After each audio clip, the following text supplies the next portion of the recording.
Hello, everyone. Welcome to the 21 Hats podcast. I'm your host, Lauren Feldman. The new pay transparency laws were designed to help job applicants and narrow pay disparities. But they've also had an unintended consequence. Employees now have far more information about what other people are making, and that could raise some uncomfortable questions for business owners. How do you decide what a job is worth? How much should you pay compared to the market? How much should employees know about what their coworkers earn? This week, Jay Goltz, Jennifer Kerhin, and Ted Wolf compare notes on compensation. Jennifer explains how her philosophy has evolved from offering below-market pay and maximum flexibility to providing competitive salaries, benefits, and career paths. Jay discusses the challenges of determining what employees are truly worth and why a bad bonus plan can be worse than no bonus plan at all. Ted makes the case for paying above market, not because he wants superstars, but because he believes well-paid employees become more committed, more flexible, and ultimately more productive. Along the way, they discuss paying for health insurance, contractors versus employees, hiring mistakes, and the sometimes overlooked reality that while employees crave stability, business owners are the ones taking the financial risks. The result is a candid conversation about one of the hardest questions business owners face. What is the right way to compensate the people who build your company? Plus, how concerned would you be if your employees found out how much money you, as the owner, are taking out of the business? Even in good times, owning and running a business can be a lonely pursuit. Our hope is that these weekly conversations let owners know they are not alone in facing challenges. In fact, that's the whole idea behind the 21 Hats community, engaging with other owners to get the kinds of insight only another owner can offer. If you're interested in learning more, you can sign up for the Morning Report newsletter, which offers examples of owners confronting challenges and seizing opportunities. Just search the 21 Hats Morning Report to subscribe. Joining me this week on the podcast are Jay Goltz, CEO of the Goltz Group, whose companies in Chicago include a picture frame business, artist frame service, and the home furnishing store, Jason Home. Jennifer Kerhin, CEO of SB Expos and Events, an events management business based near Baltimore. And Ted Wolf, who is CEO of GuideWise, which helps businesses implement AI and is based in Lancaster, Pennsylvania. The episode is titled, Why Do You Pay What You Pay? Before we get started, this episode is brought to you by Grasshopper Bank, a full-service digital bank. I recently had a conversation with Mike Butler, who is CEO of Grasshopper Bank. In this portion of our conversation, I asked Mike whether he considers Grasshopper a fintech or a bank, and what Grasshopper offers that more traditional banks don't. Are you a bank or a fintech, or both? We like to say that we are a fintech with a charter. Obviously, technology is a really critical part of what we do every day, and we have embraced the fintech evolution that's been going on for the last 10 or 15 years, and we can talk a lot more how we do that. But we are, a fully, FDIC chartered bank. And you also do other things that banks do, like SBA lending, correct? Oh, we're a full-service bank. We like to say that we're a full-service bank just without branches, and we are focused on providing the customer with that Amazon-like experience that they have become accustomed to in their day-to-day world that they don't always seem to find when they start to work in the financial services sector. So we like to say that we're the Amazon of financial services. What are you able to do in that regard for businesses that they might not find at a more traditional bank? Well, I think we always start with the core product that we think is important to small businesses, and that's their checking account. And so we have developed with our partners on the fintech side, we think an industry-leading and award-winning kind of platform that allows our customers to open their core DDA account in about 3 to 4 minutes per signer. And that allows them to, that right there is a big difference between working with other community banks in which you have to walk into a branch and open a checking account. Sometimes people tell us it takes over a week to get that done. So this is a 3 to 4 minute experience, no paper, that gives you access to an industry-leading, digitally driven demand deposit account. And now, on to the episode. Welcome, Jay, Jennifer, and Ted. It's great to have all of you here. I want to start today by talking about the pay transparency laws that have been spreading state by state across the country. We've talked about it here before a little bit, but Fortune recently reported that the laws have caused problems for some businesses with their existing employees because these businesses weren't prepared to explain why they pay their employees what they pay them. And the more existing employees learned, the more problems these businesses had. So let me start with you, Jennifer. If someone accidentally emailed your payroll, names and salaries included, to everyone at your company, what would happen? Would that be a problem? Well, that person get fired, whoever sent that email out. Okay, after that? No, I think maybe years ago, we've gone past that. Any small business, when they start and they hire people, you have legacy employees. And those legacy employees, either sometimes you pay too much because they're so important to you early on, or maybe you don't pay enough because your company's so small and you can't afford it, and then you don't catch up with them.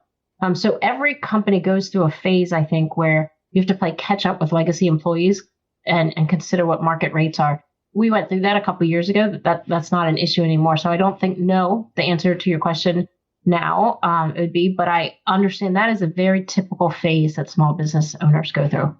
What is the span between your top employee and your bottom employee? How many times more does the person at the top make? Me included, or? No, let's say not you. I'm going to say $60,000, the difference. So it's maybe 100% different? Yeah. Okay. There companies like mine could be 6 times. I mean, it's a problem. I've got people that are doing manual labor, more than minimum wage, but not much more. And you got people that are overseeing, 50 people and blah, blah, blah.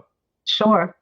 I want to come back to you, Jay, but first, Jennifer, I just want to make sure I understand. You're saying people understand why they're paid what they're paid, and if everybody got everybody else's salary, you don't think there'd be people knocking on your door complaining? I mean, sure, but we're talking about smaller amounts. It's not like somebody's getting paid $50,000 or $40,000 more than somebody else, right? Like, I think, first of all, pay is it's like a third rail, right? Like you don't always want to talk about politics or religion. Somebody's always going to be unhappy. Right. Somebody's always going to be unhappy. But I feel like I can justify very easily, like I won't feel guilty at all to have that conversation with why your salary is what it is, why your performance review is what it is. I couldn't have said that 5 years ago or 4 years ago, really. But there's no sense of this is why you're getting paid what you are. Now, if people have left, very few people have left our company due to salary. But if they have, sometimes the grass is not always greener on the other side. And I have taken people back. I have several employees that left and came back because pay is just one metric to evaluate, right? Like if you're an employee and thinking about your happiness, well, I'll pay you 5 times as much, but you're going to have to work 200 hours a week. Would you do it? Right? So I think to answer your question, Lauren, I think maybe there'd be some discussions, but I could justify every single one across the board. Jay, it sounds like that's not the case for you. Well, no, that's not necessarily. I could absolutely justify it and not feel guilty. That doesn't mean they're going to buy it, though. I mean, there's no question. I feel I got extremely clean hands with how we're paying. I think we're paying everyone market rate, paying people fairly, blah, blah, blah. But that doesn't mean that someone who's making $22 an hour is going to not have a problem with someone who's making quite a bit more, even though they're generating $2 million worth of sales or they're overseeing $10 million worth of business. It's like, it gets to a point that it's like the opposite of transparency. There's some things that are just none of their business and they don't really have the business acumen to understand it. So like, I don't think anybody can go through business and expect everybody to understand everything and be happy about it. So I think that is a problem. Don't you think it would be a healthier situation, though, if people knew what to expect and what it takes to get a raise and how to advance in the company? I mean, you have that with the government. Does that create unbelievable like efficiency, productivity, and happiness for government employees? No. They certainly, when they get a raise review, which I don't get involved with, they certainly know what they need to do to make more money and path. But that doesn't mean that someone who's important and takes care of customers is going to have the same effect on the company as an outside salesperson that generates $2 million worth of business. I mean, they're just two different jobs, two different things. And I can tell you in most businesses, people are pissed at the outside salespeople. Ted, how about you? What would happen if everybody found out what everybody else is making at your business? Well, we're a fairly new business, so we don't have the legacy problems that Jennifer mentioned. And across the board, what we're looking for, I'm going to honestly say that just the pay isn't the most important thing. We're after technology people. So that means people are our product, and we've got to get the best we can. So when it comes down to working remotely, we're really open to that kind of thing. Some jobs, some organizations, you can't do that.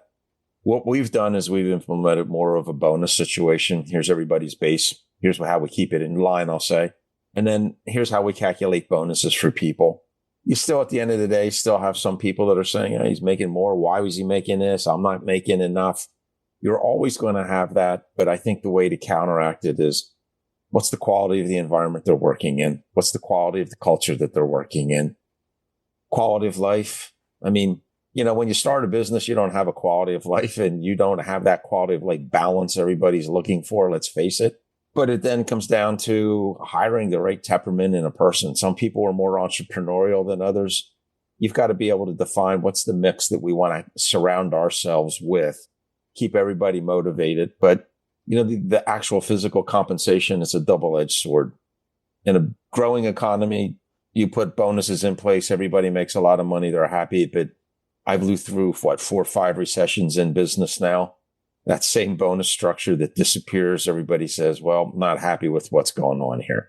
So I think it's just a balancing act. And I think it's even going to get more intense in the future with AI, how it's going to change all kinds of things, the agent, the agentic workforce. That's going to come into play in a big way. And I think you got to have many tools in your tool chest now to respond to that compensation concept other than just money.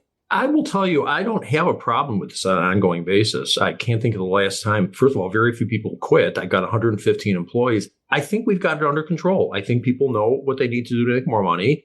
And with that being said, do I think it'd be a problem if all of a sudden a list? Yeah, sure. I think it'd be a problem. How it would manifest itself, who knows? But this isn't that difficult if you have some structure.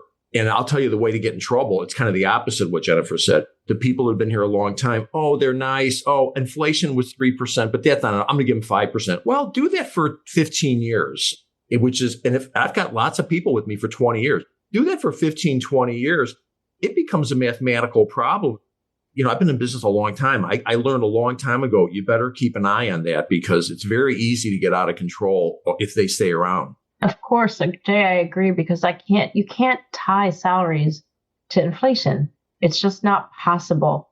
I had a conversation about this a few months ago, and someone asked me why. And I said, because health insurance is not tied to inflation. That's my cost. Workman's comp is not tied to inflation. My costs go up. I can't tie salaries to inflation. It depends on all my other costs and the revenue coming in. I think Ted has some good points about a bonus structure, right? Which I don't think we have a great structure on that. I'm working on it. But I think many employees forget the cost structure underlying of, I'd love it if my health insurance only went up to the cost of inflation. Health insurance is a huge problem. And I'll tell you, it's much bigger when you've got the employee making $50,000. When you divide the health insurance into a $50,000 salary, it's very different than dividing into a $100,000 salary. It's a significant number, and it's been out of control, and it stays out of control. I am curious about how you handle the inflation discussion, Jay. I take your point that if you raise somebody's salary every year by 4 or 5%, you're going to end up in a very different place. But how do you explain to the employee who also has to deal with inflation that their salary isn't keeping up with inflation? Well, there's 2 issues. One is we do use the cost of living increase as a guide, but if the market changes and we have to pay more, I'm telling you, I don't lose people. I can't think of the last person that quit that said, listen, I like it, but I found a better job for more money. So you got to balance it out and keep an eye on it because markets change. And I'll tell you, the huge thing that changes the whole baby boomer generation that has an effect on everything. And like 10,000 people a day are retiring. So the labor force is changing and it's an ongoing moving target. I think the key is being able to balance what keeps people in their job. Jay, I just think you intimated that by saying, like, when was the last time somebody left your organization for money? It's not just money everybody's looking for. There's other compensation that goes with that. And I think that's offering people multiple ways to make money versus just depending on a salary. All right, you guys are all business owners. You're 100% right that it's not just about the number. It's not just about the salary. I think most employees at some level realize that. But it's important, especially in an environment like we've been in lately. So I don't want to gloss over too quickly. Well, you got to do all the other stuff. Yeah, that's true. But you've got to pay competitively for people. How do you keep track of the market? How do you know what you have to pay? Well, when we interview people, you find out this is where it gets back to the original discussion. Is it a problem you can't ask somebody what made their last job? Yeah, it's a problem. I mean, but I don't. So we're going through this now, compensation analysis. So we're hiring a consultant to help us, and we've done a lot of research. ADP is what we use. They have a lot of across the country, as well as researching job postings. And somebody that I talked to in this field said, well, the first thing you have to do is define your compensation philosophy. I said, I'm sorry, compensation philosophy? What does that mean? And she said, well, if you think of it as I pay little, but I offer extreme flexibility, or I pay very high above the market rate, but this is a hard job. You're working tons of hours. You got to get it done. I don't care if it's 2:00 on Sunday morning, or if you're in the middle market rate, middle benefits, standard sort of things. She goes, identify where you are. And she goes, and realize where you think you were and where you're going. And I would say, okay. So when I first started, totally bottom of the barrel prices, complete flexibility. I hired a bunch of moms from where my kids were in daycare together. Come in as you want, wear whatever you want. Your kid's sick, bring them in. Or if your kids come sit here and my kids will all watch TV together or stay at home. You're not going to get paid a lot, but you're guaranteed a job when you can. My philosophy was extreme amount of flexibility that fit around a mom with toddler children and not a very high pay. And it has gone up now. So my compensation philosophy has changed. I'm offering market rates with good benefits, 401k, healthcare, things like that, a percentage of travel with some expectations of that, but also flexibility. I have about a third of my company started one job and moved over. So you can grow your career here. You can move. It's not so big like a bureaucracy. I don't know what I'll be like in 5 years, but I thought that was really intriguing to think about where you are in compensation philosophy. Do you have questions about where you want to be going forward in terms of your philosophy? Or are you comfortable where you are now?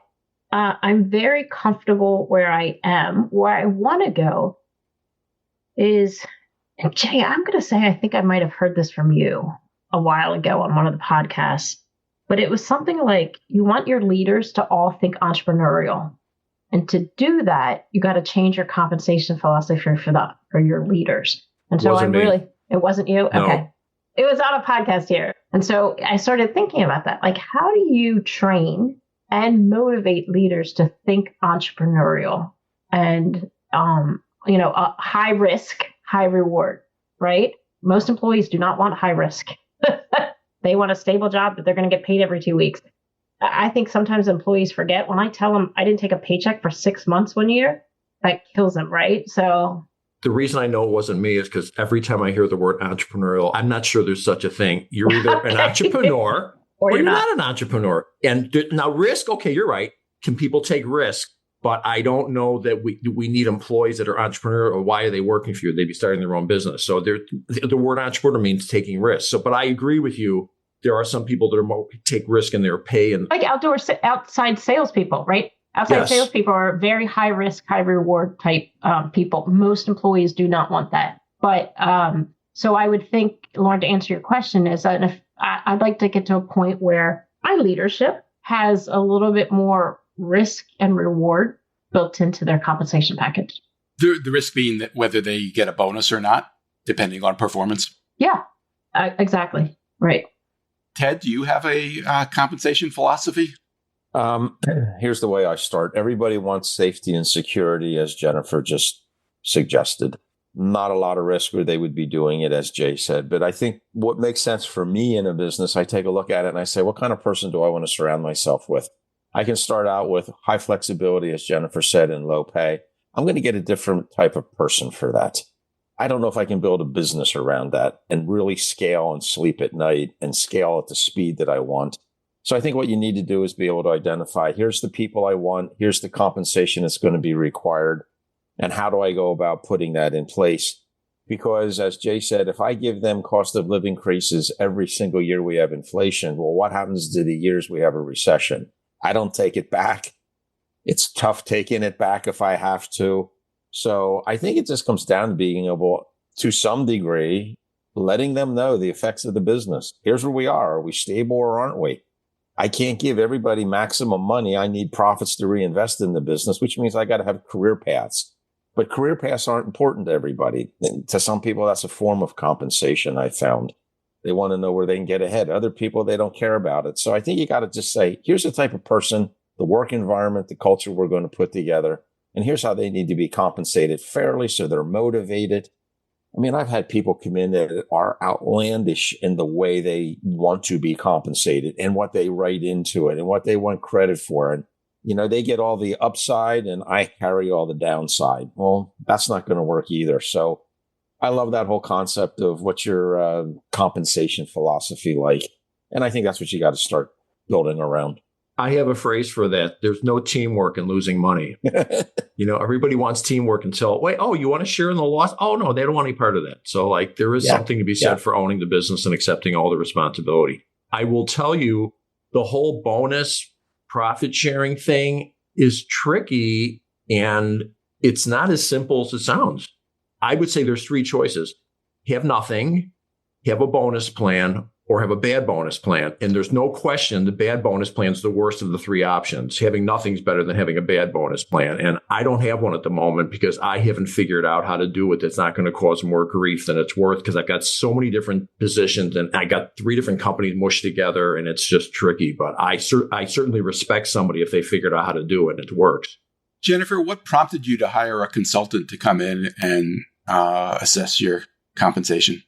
I think we're out of the valley of death, right? We talked about this in the earlier podcast, moving on. And I'm thinking now, what do I want to be when I'm double this size? And really what that means is we've created years ago a career matrix, which really talks about the skills that you need for this job. So we created just a spreadsheet of technical skills you need for your job and the job above you and then 2 jobs above you to get an understanding of how you can grow. And to put some, compensation around that. And I was struggling to do it myself. And I asked, wow, there's got to be a consultant for this. And of course there is, right? Not for now. I want to put it in place for when we're double this size. So putting it in structure now to help people grow and stay here. It makes sense that there's people that are out there that know stuff about that. So how do you find somebody like that? So I'm a member of Vistage and I typed into Vistage, career consultant and I got about 20 names that popped up. Wow. You asked for a career consultant? I'm sorry. Compensation consultant. Yeah. Compensation consultant and about 20 names popped up. That makes sense. I also, this is my naivete. I didn't realize that Paychex and ADP, all these platforms collect all this data on salaries. And they collect a significant amount based on the U.S. labor classification of the job. And they can give that to you for free, too. And they can filter and go through a lot of that information. And then you need someone to help you think through it. If you offer full healthcare benefits, that changes the compensation, too. If you're remote, that changes the compensation. Did they give you a feel for how many small businesses are paying full health insurance these days? Because I wouldn't think many. They did not. They did not at all. I'm at half, and I'm comfortable with that, and I feel good about that. I'm at half. Nope, they didn't talk about that.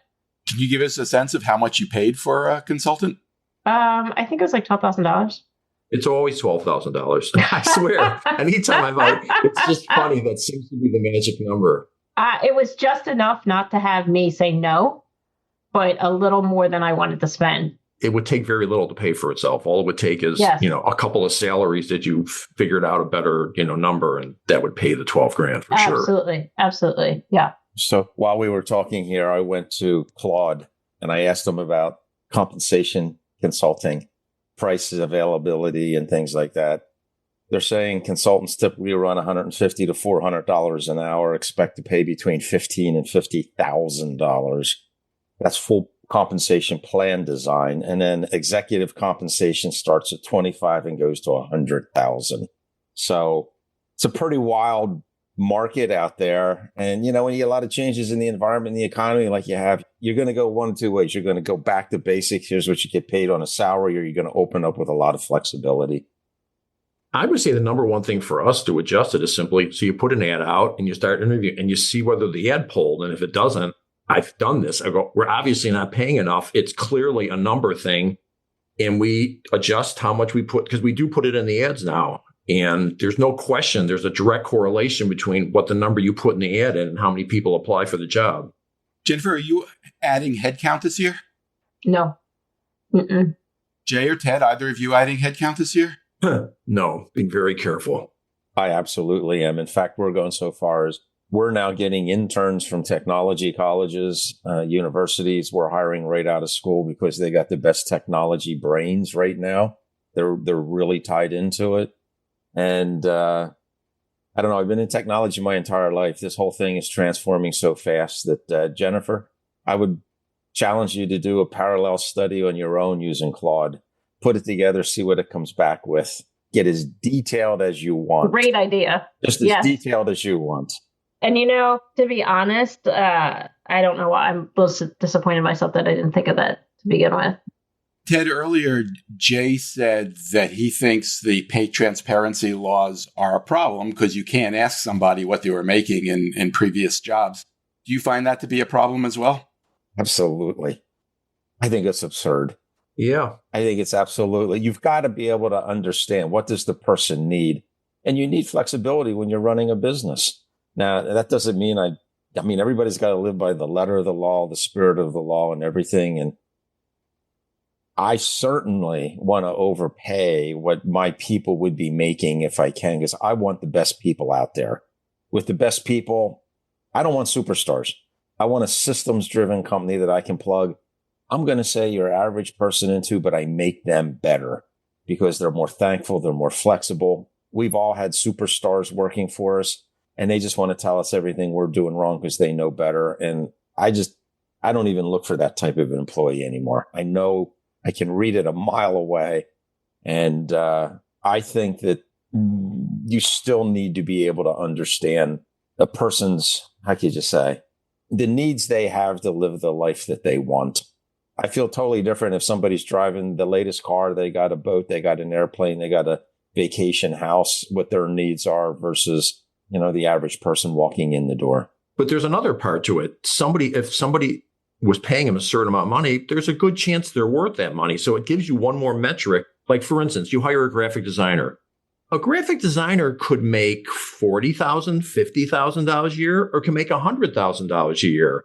And they can show you a portfolio, but some people are much faster than others. So if somebody else is paying this person $90,000 a year and they've been there for 4 years, there's a pretty good chance they're worth it. Without knowing that, though, it makes it that much harder. Jennifer, do you agree? No, I don't really even care what they made before, whether they're taking a pay cut or whether I'm giving them a $50,000 raise. This is what I want. This is what I can offer. What do you want, right? Like, why do you want to work here? I can usually tell by the answer what it is. So, for example, I want to work in a company that is growing and I am close to leadership, unlike a big bureaucracy. Okay, well, then salary is irrelevant. What they're looking for is hope to become their own leader. The salary is not as big of a deal to it. If I'm looking for a person right out of college who is exciting to learn about this industry and move up, again, salary is irrelevant. I don't really care what they made before because here's what I'm offering you. and tell me why you want to work here. But Jennifer, I think there are a lot of business owners got themselves in trouble to some degree doing that. And here's what I mean by that. A lot of times you bring somebody in and you pay them a lot. They can't produce because like Jay said, well, they're just not that fast and they don't have the technical acumen, or they don't get along with people as well as they need to, whatever it would be. So all of a sudden I got this high paying person. They're not delivering. So I got to let them go. So I'm going to bring in a contractor. I'll go out to the gig market, if you will, bring somebody in that way and then potentially bring them on. I think you need to have open conversations, but there are rules that you've got to live by today. I totally agree with you that, and I made a lot of those decisions, hiring people poorly. And we changed our hiring process because I did hire a lot of people at a higher amount than I should have. One person lasted 2 weeks with us. It was a terrible fit. And I take total responsibility that our hiring process was not good on that.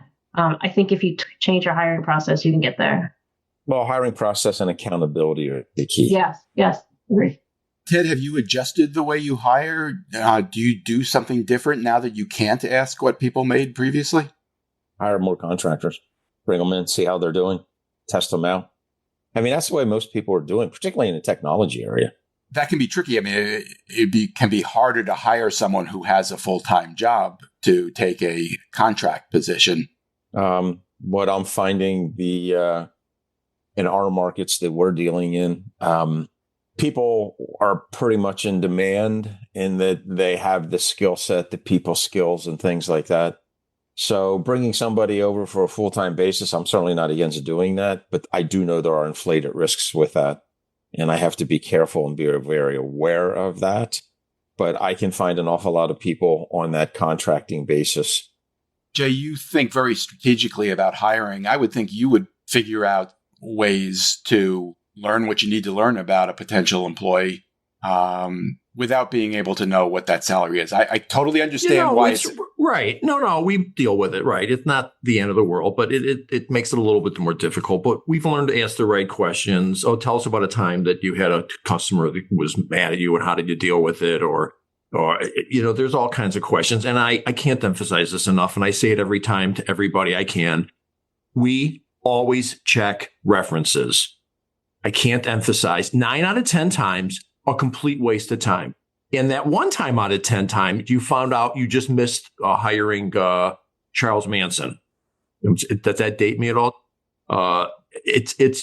People will in fact tell you things on a reference call that you'd be surprised, or they just give you a dead silence, which is always a clue. Oh, what can you tell us about so-and-so? I mean, so it's been extremely helpful. And our success rate in hiring now is probably in the 80-some% range. And back when I was doing it 30 years ago, it was 30%.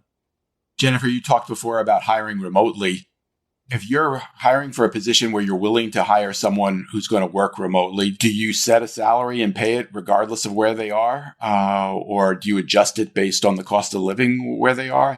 I put a range, a pretty high range, a pretty broad range, right? How broad? I would say about $30,000 to $40,000 range.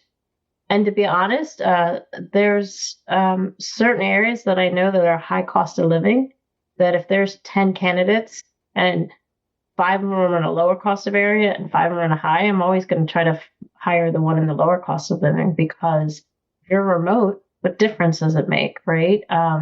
And your ability to live with that salary, you'll be happier than someone. And so, look, with more remote work, it's going to be really hard for those high cost of living places, because it's the same for me to hire in different areas.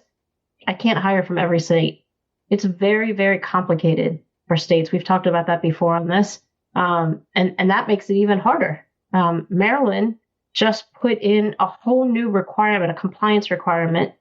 Even if you're under 50 employees for FMLA, they're putting in a mandatory tax. I guess they won't call it a tax, a fee that I have to charge.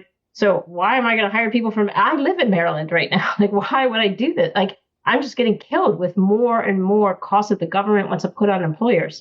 I'm sorry, just to make sure, that fee is on the employees you have who do in fact work in Maryland where you're based? Yes. So that's further incentive for you to hire people elsewhere in the country. Absolutely. Right. It's called the Maryland FAMLI program. And I know it's meant well. I'm sure it's absolutely meant well. But as a remote employer, then that's just one more cost on my system. Why wouldn't I hire somebody from West Virginia or in a different area? Ted, how do you think about compensating people who work remotely? I'm going to do whatever I have to do to get the best people that are out there because I'm in the technology area, if you will. So I'm going to do what I need to find those people. But I think what we're all circling around in some degree is you hire for your culture. That used to be the old saying, hire for your culture. And I think a lot of that's gone away, but I still think it's valuable. I'm looking for a person that's going to fit the culture. And for that person that does the best fit, I'll pay what I need to get them in, test them. That first 90-day period, that's where you got to make your accountability, your decisions, but have an onboarding plan that's good. But I'll do whatever I need to get the person that I need because, but that doesn't mean just technology know-how. I mean, people know-how. They got to have presence around people. They got to understand business. They got to understand the technology. So it goes beyond just that single skill set that I'm looking for. Do any of you have an employee right now who you think you're not paying appropriately, either too much or too little? I don't. Ted, how about you? No, I don't. If anything, honestly, I'll look at it and say, well, I'm looking to get a little bit more return on what I'm investing in. Maybe I'm overpaying them, but I'd rather do that than underpay. And because the overpay situation can't last forever. And, if you're being honest with the individuals, you show what the performance is, what the results are, et cetera. It's pretty obvious. And everybody knows if they're being overpaid, just like they know if they're being underpaid. There's no secrets in business between employees. I've worked for a lot of companies and a lot of employees. And I've never known anybody who thought they were overpaid. Well, very few anyway. I know a lot of people who thought other employees were overpaid. Yeah. Well, I know I've already talked with people and then had to part ways because they weren't doing what they needed to. And they said, well, I knew this was coming. I knew I was overpaid, but I was letting it run out as long as it could. What's interesting too is that sort of that mass feeling out there in the world. A couple of years ago, we had that summer of, what was it called? Like where everybody was quitting. The Great Resignation. That's right. The summer of the Great Resignation. Now, what is it? Like the year of job hugging, right? Everybody, yeah. So there is sort of a sense that's just out there, and people are just nervous. They see a bunch of layoffs in the tech world, right? And so they get concerned. I don't want to say mass hysteria because it's not a hysteria. It's just a consumer vibe, an employee vibe. It's a reaction to the market. Yes, it goes up and down, and people get concerned on that. One of the metrics I didn't mention that is why I think some people are hanging around. I give everybody their 40 hours. I know they need to live and they need to pay their rent. And you'd be surprised how many people look for jobs because one week they're getting 25 hours and the next week they're getting 38. And having job stability, there's a word. Just having job stability is very important to most people. And that's part of the mix as to why I think there's very few people that have been quitting because that's not normal out there. Some of these big retail places, they just think nothing of cutting back hours. And I don't know how somebody can live like that. To what extent do you think the people you hire benefit from being good negotiators? Do you think you end up paying people who are good at that more than others, or do you pay what you think you need to pay? We tell them when we interview them, here's what we're offering for the job. And I just want to tell you up front, this is what we think the job's worth. And we're happy to offer you this. If you think you want more, don't negotiate because it's not going to go well for you. And it stopped. We very seldom had it. We had one person actually who's turned out to be a very good employee, very good. And she was young and she came in and we offered her, we had a range, was whatever it was, 50 to 60,000. And she had no experience, but we still paid her 57 because we liked her and we thought she had a good skill set. She came back and asked for more money. And we said, we're giving you more than the average and you have no experience. And no, we're not going to give you more. She actually apologized and said she got some bad advice from somebody. I think her mother told her, ask for more money. And she actually apologized because it didn't come off well. I mean, we told her the range. We gave her the high end of the range and she was clearly not that experienced. So we don't have a lot of that. I have very little of that. Has she gotten a raise since then? Yeah, absolutely. And she's doing a very good job. And she actually is involved with the human resources. So it was kind of a funny position to have that in. But no, we don't have that. But I'm not in technology. I'm in the polar opposite of what, Ted's dealing with probably. Jennifer, do you think your people get paid differently based on their ability to negotiate? No, I don't think so. People have negotiated, but there's very small amounts. And then if it is, we put in some sort of metric and says, well, tell me why you think you're worth this. What are you going to do to get this extra money, right? It's not just okay, or it's not just based on money. We try to put some more discussion and metrics around it, some conversation around it. We're not talking big changes. We're talking $1,000 or $2,000 usually. How about you, Ted? No, we don't seem to have that problem. I think part of it is because we talk so much about culture and what we're doing, and the culture that, the core values, how are you implementing, how are you using them to make decisions. I think if you have those conversations and try to move your company's culture into the forefront, it changes the nature of financial conversations. Again, I'm going to go back to what we opened with in my mind. There's a smorgasbord of different things that you have to offer people as compensation, not just financial. You've got to be able to have the environment. You got to be able to have the culture. You got to have the career path if necessary. And I think a big part of that also is how you let people go. If you're indiscriminately just firing a lot of people, word gets around. People will know it. I think you just got to treat people with respect. Got to make sure you have empathy in what their situations are. But everybody's got to be contributing, or the business suffers in the long run, and individuals suffer. Jennifer, if you think somebody deserves a merit raise, do you typically go ahead and offer it to them, or do you wait for them to ask? How does that work? So our annual reviews used to be when you started your anniversary date, and we would do a performance review, and any increase would be based on that. And we've just recently we're starting this summer to where all the reviews are at the same time. I'm sure most companies do that. We never did that. It was really hard with budgets, really impossible. So now we're all doing all of our reviews over the summer. It's going to be an 8 to 10 week process, performance reviews, and then raises that are attached to that. The raises are not automatic, and they are not the same. They're completely based on merit. And so we're going through that. We also have promotions. If somebody gets promoted, they get a whole different raise on that. Yeah, I think I saw you grimace. Yeah, I have the opposite philosophy to that, but I'm in a very different situation. I got a lot more employees. We do it once a quarter, and it makes it simpler, because my production manager once told me, and he said, Jay, if we do them all at once, they're all going to be talking about it all day. Hey, how did you do? And it's like, we really don't want the bathroom conversations. And sure. I believe he was right. And this has worked out very nicely. We round them up. So there's just bunches of them, but we have found that doing them 4 times a year is a better strategy. This one, though, we're pretty excited about it because it was really hard for us to figure out the financials of it, right? What if somebody here starts strong in February, and that's when the review is, versus, hey, we have a slowdown in the summer, and then what, right? Keeping to sense of the budget. To what Ted said, I do believe in the big picture. It's a package. It's the money. It's the vacation time. It's how much slack do you cut people if they got a problem at home. It's how you treat other employees. It's whether the boss is yelling all the time, whether somebody got fired and no one understands why. There's 20 different things that go into the business environment, and it's clearly not just all money. And I will tell you, I get a lot of people. Unfortunately, many people are putting job postings and lying about remote to get more exposure. And so when they find out it's legitimately remote, they are absolutely willing to take a little less money if they know that they are fully remote. And that's the kind of people I want. Great people who maybe don't want an hour-long commute with today's gas prices. Yeah.